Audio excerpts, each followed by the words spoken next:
Basically तुम्ही जर बघितलं तर मुलुंड पूर्वमध्ये जो आधीच पीएपी प्रकल्प लादला गेलेला आहे, ज्याच्यामुळे 40-45 हजार लोकांचं इकडे स्थलांतरण होणार आहे. आणि अशा याच्यात त्या प्रकल्पाला आम्ही पहिल्यापासून विरोध करत होतो. तो विरोध झुगारून त्या विरोधाकडे इग्नोर करून आज या राज्य सरकारने मुलुंडमध्ये धारावीकरांचं पुनर्वसन करण्याचा घाट घातलेला आहे.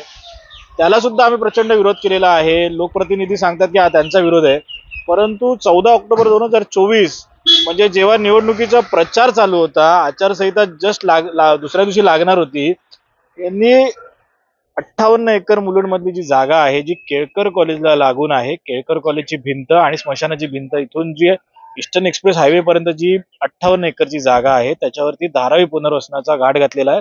त्याचं ऍग्रीमेंट झालेलं आहे. 319 करोड रुपये त्या संदर्भात भरणा सुद्धा अदानी समूहाकडनं केलेला आहे.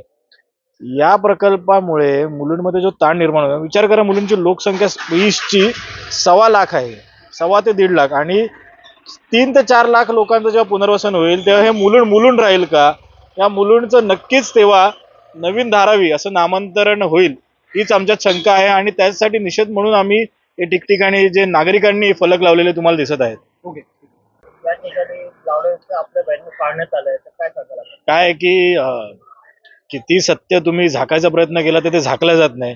या राज्यकर्त्यांनी आणि इथल्या लोकप्रतिनिधींनी त्यांचा जे काय खोटेपणा आहे, त्यांनी जे निवडणुकीमध्ये लोकांना आश्वासनं दिली होती की इकडे धारावीकरांचं पुनर्वसन होणार नाही, मिठागरांचं जागा या धारावीसाठी दिल्या जाणार नाही, एकही इंच जागा दिली गेली नाही, हे ज्यांनी छाती ठोकून सांगितलं होतं, त्यांचा फोलपणा या बॅनरच्या माध्यमातून आम्ही उघडा पाडलेला आहे, स्थानिक जनतेने उघडा पाडलेला आहे. आणि त्याच्यामुळे त्यांनी पोलीस प्रशासनावरती प्रेशर करून ते बॅनर काढायला लावले.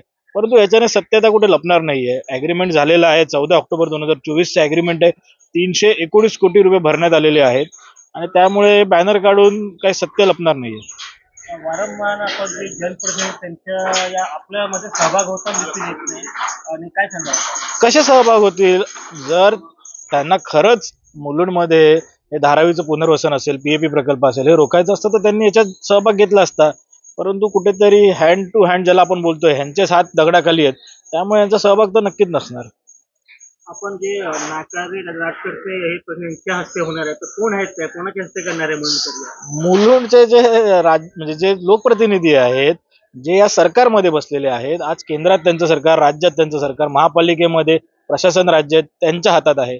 आणि असे हे जे सगळेच म्हणजे ते माजी नगरसेवक असतील, आमदार असतील, हे सगळेच याला जबाबदार आहेत. इथले पालकमंत्री, त्यांनी तर आता जे पालकमंत्री झालेत, त्यांनी तर मुलुंडकरांचं वकीलपत्र घेण्याचं आश्वासन एका कार्यक्रमात दिलेलं होतं. ते आश्वासन फुल ठरत आहे.